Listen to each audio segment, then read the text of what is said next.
La 13e conférence de l'Organisation de la coopération islamique s'est déroulée à Istanbul, rassemblant plus de 50 pays avec l'objectif de lutter contre le djihadisme et d'apaiser la région.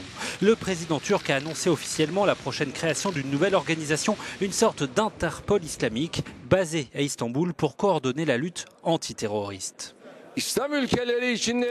Pourquoi devons-nous attendre une aide extérieure pour affronter nos différends et faire face aux actes terroristes qui se produisent dans les pays musulmans?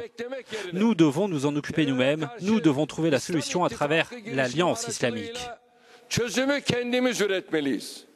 Parmi les hôtes de la Turquie, le roi Salman d'Arabie Saoudite et le président iranien Hassan Rouhani, ainsi que le ministre égyptien des Affaires étrangères, une première depuis l'arrivée au pouvoir du général al-Sisi.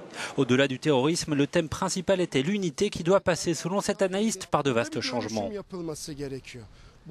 Il doit y avoir une transformation ici. Cela ne peut se faire qu'avec plus de démocratie et plus de bien-être. Le monde arabe possède des sources de richesse naturelle énormes.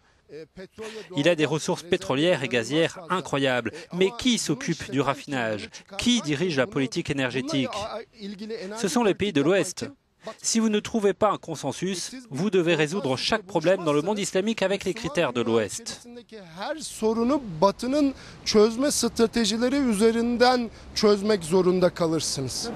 Les dirigeants turcs et saoudiens ont signé un accord pour une coopération entre leurs deux pays. Dans le même temps, le Parlement européen s'est dit préoccupé par le recul de l'état de droit en Turquie.